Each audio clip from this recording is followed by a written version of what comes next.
sur terre qui font que la terre est terre et le restera toujours. C'est le vin et c'est l'amour. Mais pourquoi faut-il que diable qu'un jour arrive le diable et qu'il arrive toujours entre le vin et l'amour? C'est le vin et c'est le diable. Mesdames et messieurs, bonsoir. Je vous souhaite la bienvenue à cette seconde émission dans la série La Route gourmande. Nous sommes présentement dans le décor du restaurant Pierra, situé rue Notre-Dame à la Valtrie, et c'est ici que chaque semaine, on va avoir le plaisir de vous inviter pour découvrir avec nous la route des vins ainsi que la bonne cuisine qui s'y rattache. Comme toujours, j'ai avec moi mon co-animateur Jean-Pierre Froment. Bonsoir Jean-Pierre. Salut Roger. Ça va? Ça va très très bien. Bonne? Oui, oui. Cette semaine, on est encore avec nous. On lui souhaite la bienvenue encore une fois à Jean-Marie, qui est le chef et propriétaire du restaurant Pierra. Bonsoir, qui Roger. porte le même nom que son restaurant. Jean-Marie, cette semaine, on avait discuté la semaine dernière qu'on visitait les régions de France. Exact. Que toi, tu nous faisais participer à la gastronomie française qui va se rattacher à chaque région. Et cette semaine, je crois que c'est l'Alsace. Exactement. Maintenant, pour cette semaine, quel plat vas-tu nous présenter qui va se rattacher à la région de l'Alsace? La semaine passée, j'avais préparé une tarte aux pommes à l'alsacienne. J'ai d'ailleurs préparé la recette, là, elle va être disponible aussi. Mais ce soir, on a choisi, j'ai choisi dans la région de l'Alsace, que je connais bien parce que c'est ma région. Oui, tu nous disais d'ailleurs que tu étais originaire de cette région-là. Ouais, les Vosges, là, juste à côté de l'Alsace, de l'autre côté de la montagne. Et puis, j'ai même fait les vendanges en Alsace. Ah bon? Et alors, j'avais le choix entre différents plats parce que l'Alsace est quand même très reconnue pour ses cochonailles. Beaucoup de porc, il y a beaucoup de choucroute, etc. Alors, il y avait le plat national qui est la choucroute. Mais étant donné que tout le monde ou à peu près connaît la choucroute, j'ai plutôt opté pour une tarte à l'oignon, qui est aussi très représentative de l'Alsace. La tarte à l'oignon est un mets, je m'excuse Jean-Pierre, c'est un mets représentatif de la région de l'Alsace. Oui, oui, oui.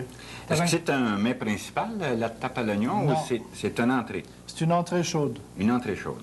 Ouais. Qui se boit avec un vin... Un petit vin blanc d'Alsace très populaire. Hein. Oui.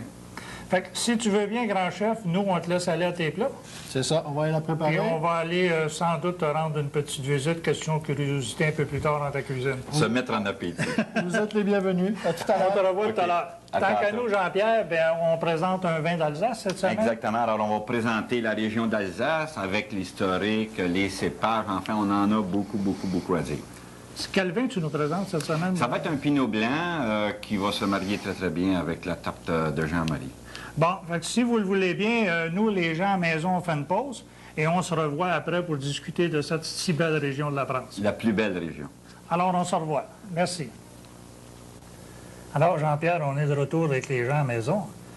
Cette semaine, comme on l'a dit précédemment, on visite la région de l'Alsace. Ça fait qu'avec la carte de la France qu'on a avec nous, j'aimerais que tu nous situes exactement où se trouve cette région qu'on visite cette semaine. Alors, à chaque émission, on va situer la région vinicole de laquelle on va parler.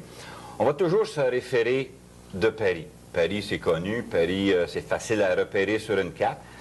Alors, si on parle de l'Alsace, l'Alsace... On prend comme point de départ Paris. Paris. Okay. Alors, de Paris, si on s'en va vers l'est, on arrive à une région qui s'appelle l'Alsace, qui est entre, je devrais pas dire, c'est le Rhin, disons, qui sépare l'Alsace avec l'Allemagne. Si on recule un petit peu, puis on parle de la géographie de l'Alsace, on doit dire que l'environ 50 millions d'années, de plusieurs années, les Vosges, qui sont les montagnes à l'ouest de l'Alsace, et la Forêt-Noire, qui est en Allemagne. Donc, l'Alsace est une région montagneuse. Exactement, oui. OK. Il y a eu un effondrement dans laquelle ça a formé une vallée, ou la plaine d'Alsace. En Allemagne, ils vont l'appeler la plaine de Bade, qui vient probablement de la ville qui est tout près. La ville allemande de Baden-Baden. Exactement, de Baden-Baden. Alors, l'Alsace est située, a une situation géographique privilégiée pour la question des vins.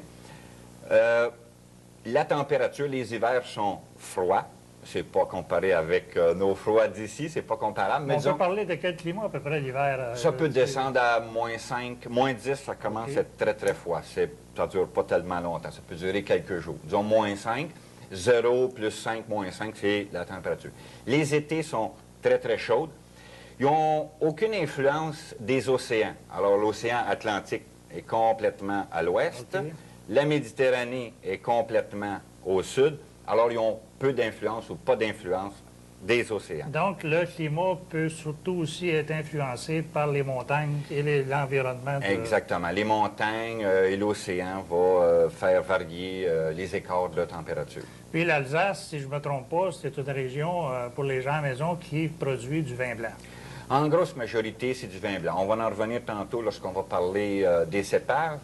Si on parle de l'historique de l'Alsace... On a avec nous, si tu veux, la région de la carte, c'est-à-dire de seulement la région de l'Alsace. Exact. Ça fait qu'au niveau historique, si je ne me trompe pas, l'Alsace n'a pas toujours appartenu à la France. Non. L'Alsace, était français, a été acquis ou a été par des guerres en 1871. L'Allemagne a conquis l'Alsace. Et l'Alsace est devenue allemande. Okay. Alors, quand on va en Alsace, on a beaucoup de noms allemands. Je ne sais pas si on peut les voir ici, mais il y en a un paquet, c'est pratiquement tout allemand. Les gens parlent français, allemand. C'est une culture allemande. En 1918, après la Première Guerre mondiale, la France a reconquéri l'Alsace, mais l'Alsace a toujours gardé sa culture allemande. Avec ses maisons, son architecture, ses manières. Originalement, l'Alsace faisait partie de l'Allemagne en majeure partie pour une bonne période de temps. Oui. Puis est revenu après à la France. À la France. Puis a gardé une culture allemande. La culture est surtout... Oui. Ben, disons qu'ils ont des... Parce que moi, je voulais... tu m'excuses si je fais une petite parenthèse, parce qu'au début, j'aurais voulu parler... toi... On sait que tu es propriétaire du cellier privé à Repentigny, mais ce que tu vas nous faire visiter pendant 12 semaines, toutes les régions de France avec les différents, tu l'as fait, ce voyage-là? Oui, je l'ai vécu. J'ai visité l'Alsace en auto, en parcourant la route des vins, qu'on appelle, avec tous les petits villages qui sont de toute beauté. Alors, l'Alsace, je l'ai visité de ville en ville. On peut, dire que au sud, ça peut commencer aux alentours de Mulhouse, au nord, à Strasbourg. Alors, un petit peu à l'ouest, vous avez toute la bande ici verte qui est la route des vins, avec tous les petits villages qui sont rattachés. Je voulais, moi, que les gens à la maison comprennent bien que chaque chose que tu vas nous expliquer, chaque région qu'on va visiter, toi, tu l'as fait de ton vécu, tu as fait la route des vins complète, donc tu as assez d'expérience dans ce domaine-là pour nous dire en parler, dire exactement les choses telles qu'elles sont. Au niveau des vins, est-ce que l'Alsace a toujours été une région reconnue pour ses vins? Est-ce que ces vins ont toujours été des vins d'appellation, des vins... L'Alsace, depuis 1962, est reconnue ou en fait a été approuvée AOC, qui est appellation d'origine contrôlée. On peut dire que les Alsaciens font du vin allemand à la manière française. Okay. Ils font des vins qui vont rechercher plutôt la vigueur des vins, tandis que les Allemands vont faire des vins en douceur. Alors, habituellement, les vins allemands sont un petit peu plus sucrés. C'est des vins qui vont se prendre en apéro, qui vont se prendre dans les jardins, dans les salons. Alors, c'est les mêmes cépages, en gros, maintenant sont structurés complètement différemment. C'est quoi les principaux cépages en Alsace? Or, en Alsace, on en a beaucoup. Le roi des cépages est le Riesling, qui prend environ 22 de l'encépagement. Ensuite de ça, on a le Pinot Blanc, le vin qu'on va déguster ce soir, c'est un Pinot Blanc, qu'on peut appeler aussi le Pinot Auxerrois, parce que sous l'appellation Pinot Blanc, ils peuvent avoir un cépage qui appelle Auxerrois. Quitte à y revenir un peu plus tard dans l'émission, je sais que tu avais une photo que tu voulais montrer. C'est la région de l'Alsace a de l'architecture qui est bien particulière. Hein? Oui. Alors, on peut remarquer ici l'influence allemande. Je vais montrer ça aux gens à la maison. Là. Je ne sais pas si cette caméra-là peut le prendre.